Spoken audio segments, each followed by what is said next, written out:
All right, Flo. Got the breaking news right now. Been waiting for this all day. Brock Purdy, first 49ers Pro Bowler since Jeff Garcia. And I've been saying that damn line for the past 2 years. We've been making videos like, when are we going to have a dang Pro Bowler? In August, I said he was going to do it when the whole supposed quarterback controversy was going on between Brock Purdy and Trey Lance. I said, dude, Brock Purdy's our guy. He's going to make the Pro Bowl, and he did it, man. The fact is, he almost exceeded my expectations by almost becoming the MVP of the damn league, which is absolutely insane. I didn't think that would happen, and it almost did. But what do you think about him being the first one since, 2000 or whatever, 2002? Yeah, man. It's crazy just to think about it. 2002, just where we were in life at that time. 21 years ago? 21 years ago, because how long this shit has been. That's rough, man. But, hey, he did it. He's going to be that first guy, since Jeff Garcia. And it's crazy because he's also was one really bad game away from being the MVP of the league. Mm-hmm. But I think he will get one of those eventually in his career. Mm-hmm. I'm banking on that. How you said this year he's going to be a Pro Bowl. I think he's going to be the MVP of the league. Next eventually. Next year? Next year? Yeah, he has a chance. He has a chance, dude. Yeah, he does have a chance next year because we'll still have all the weapons. And probably get a better offensive line. And a better offensive line, yeah, because I think they finally addressed the offensive line this offseason. Yeah. But other than that, yeah, man, it's crazy that this guy who freaking was Mr. Irrelevant is going to be, or is our first Pro Bowler since 2002. What were you in, like? Man, dude, I don't even want to talk about it. That's how old I am, man. I'm going to let you talk about it, actually. Dang, man, it's been forever, man. Absolutely forever. And to tell you the truth, yeah, I'm a 90s kid, I'll be honest with you. And every dang year, our guy, Steve Young, was always making the Pro Bowl. And it was a good time back then because you would actually watch the Pro Bowl back then, and you would have always be the same three guys in the Pro Bowl. Steve Young, Brett Favre, Troy Aikman. Those three guys would always be in the Pro Bowl, and you knew you were pumped up because you'd be like, yeah, that's my guy right there. Steve Young, always in the Pro Bowl. And as you grew up, you thought, oh, this is going to happen all the time, man. And then for a few years, it didn't happen. Then all of a sudden, Jeff Garcia got it. And then after that, it was no one else, man. We were living in purgatory, man, with Tim Rattay, your boy JT O'Sullivan, Ken Dorsey. The list goes on and on of just quarterbacks that were not good at all. Sean Hill, Trent Dilfer, man. I remember Trent Dilfer the season. It was bad, man. Brian Hoyer and CJ Beathard. It was just bad, man. So the fact that finally we have a guy out there that we could say, oh yeah, he's a Pro Bowler. And if your quarterback's a Pro Bowler, he got a chance to win it all, man. And we just haven't had that. Even with Jimmy or Alex Smith, they didn't come close to getting in the Pro Bowl. The year that we went on the run. So, I mean, for us to have that, it pumps me up, man. Like, yeah, finally.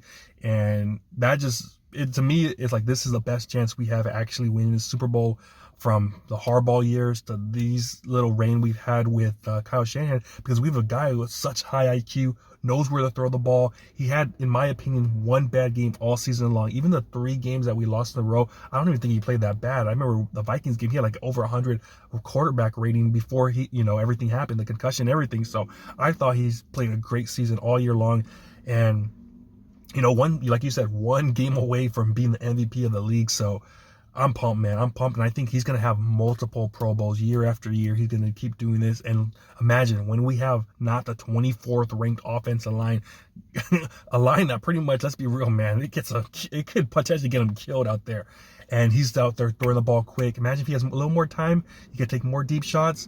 I love it, man. I think the sky is the limit, or how Michael Jordan says, the ceiling is the roof, baby.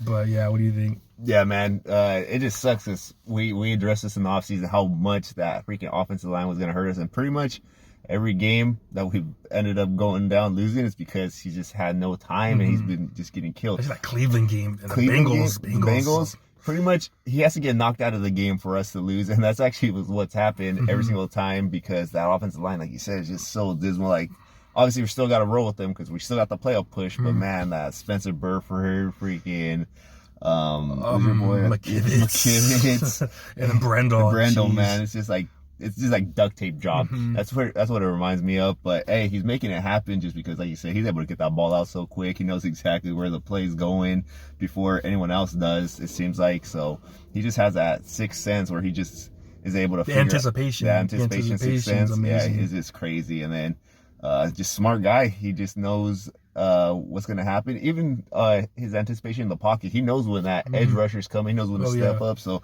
he just has it all, man. He just has that awareness at that quarterback position. So he's gonna be a good one for years to come for sure. Yeah, man. It was so frustrating going to training camps year after year. And what stands out to me, remember when we went to the training camp when JT O'Sullivan was quarterback, the very first play of training camp, pick 6 to Jeff Ulbrich. Man, we look at each other, we're like, man, this is going to be a long ass season. It felt like we were those guys from, remember the Water Boy when they're in the stands? And then it was just like one bad thing after another. That's Joe Montana. And that's how it felt like, man. It was that bad.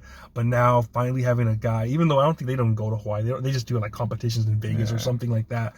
But hopefully he's not there. You know, if he's not there, that means we're gonna be in the Super Bowl. Well, so actually that'll be in Vegas too, though. Right. Oh, so maybe he might be there then. So, but it's cool, man. It's really cool seeing this, and I know he has talent around him with all the weapons, the receivers, the tight ends, the running backs. However, man, personally, I think we might have. I don't want to say this, but people get pissed off.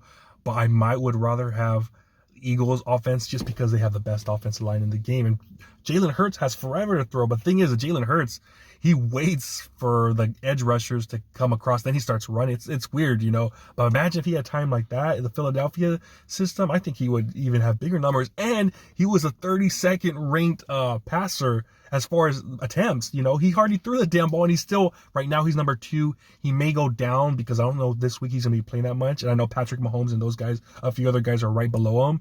So that he might not end up with 3, 4, 5 at the end of the next week. But still, man, that's absolutely amazing what he's able to do with the attempts has. And I mean, I'm pumped, man. I'm pumped. I really thought we would have multiple Pro Bowlers since Jeff Garcia, but man, it's been like 20 plus years, which is absolutely insane. That long that we haven't had someone. So, I mean, it's now or never, baby. We got to get it. And the thing about Purdy, he's going to have the opportunity too, because besides Kittle, who's getting a little bit older, I think Debo and Ayuk, man, they're pretty much in their prime years for the next couple of years. So he's going to have those receivers, and those guys are just getting better. Like you said, freaking BA's already a 1,000-yard receiver.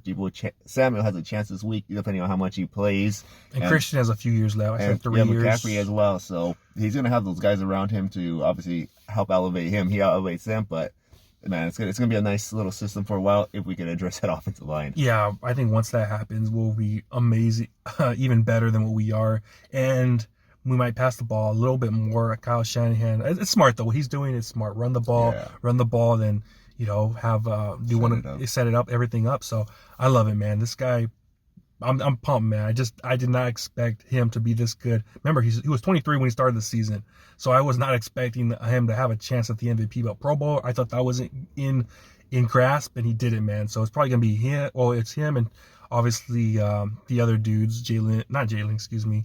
You know, the other, who gives a shit about them? But man, I'm pumped up. This guy deserves it, and all those haters out there, I'll let it go this video. All the haters out there in the off season that were saying shit, but did it, man. Deserves it. Congratulations. The Brock Star. Got it, man.